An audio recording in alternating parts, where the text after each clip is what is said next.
Huh. To what you said. Okay, so just move that in. So he's got the mouse now.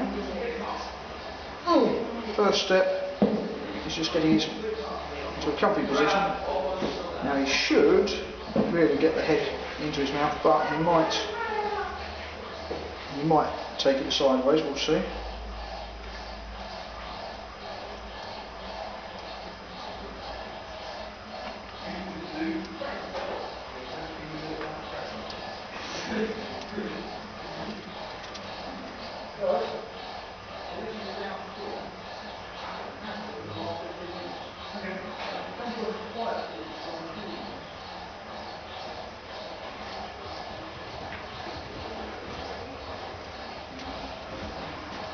Okay, so he's just still trying to get a purchase on the head, and he's got a better position now. You can see the lower jaw, he walks it along the prey. Is that the second one? Much.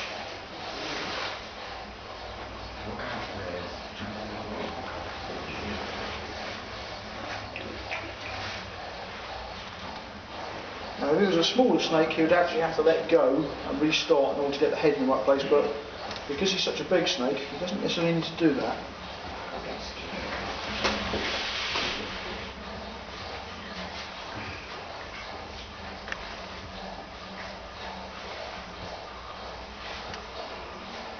The advantage of feeding him up here in the branches is, of course, that there's no way he's going to accidentally spoil any substrate. Which is one good reason for having branches in a snake enclosure.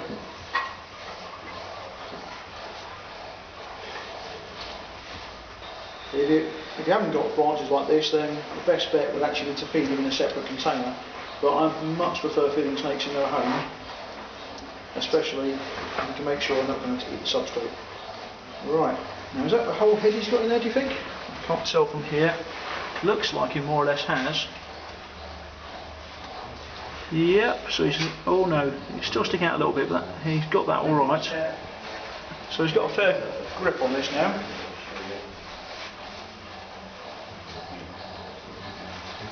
So at this stage it's all about those jaw muscles and moving the lower jaw along.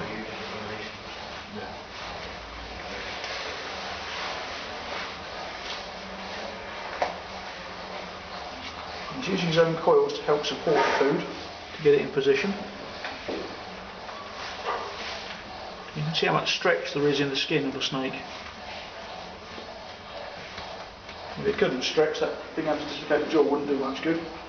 As well as dislocating, the lower jaw is also in two halves, so you can actually walk one half forward, then the next, which is more useful with a larger prey. So this is quite a small meal really, for a snake of this size. You could quite easily handle even an adult rat, whereas this is just a large mouse.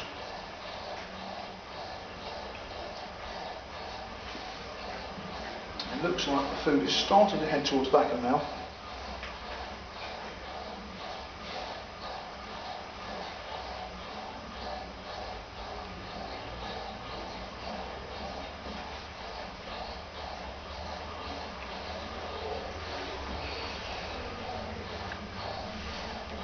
And sometimes people say, well, what happens, how does a snake breathe whilst it's eating? It could take a while to get the food down its mouth.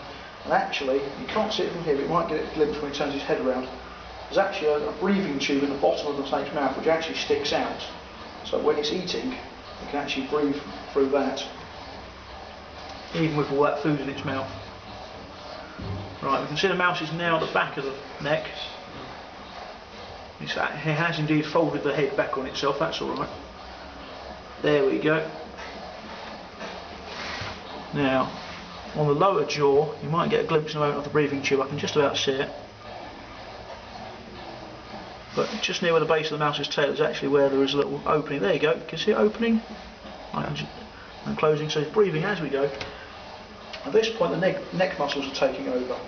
And so the neck muscles are going to force the mouse down the neck whilst also squashing it. And so if you look, the teeth aren't engaged on the prey anymore, it doesn't need the teeth anymore. And now it's down to just the neck muscles to squash that prey down.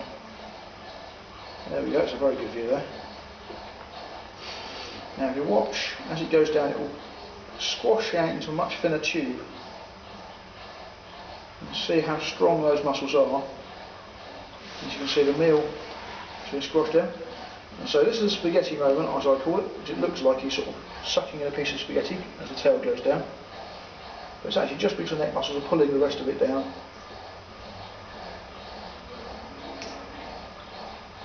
And pretty much all snakes use this posture when they're swallowing to get the food down. They start making these S-shaped movements with their necks to push the food all the way down to the stomach. It's about 1/3 of the way along the body, so it's got a little bit of way to go now. And it's starting to realign his jaw there. And there goes the meal.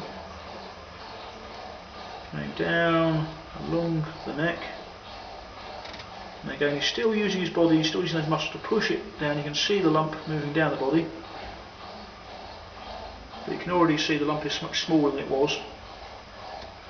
And there it goes. It's quite a swift journey at this point, as you can see.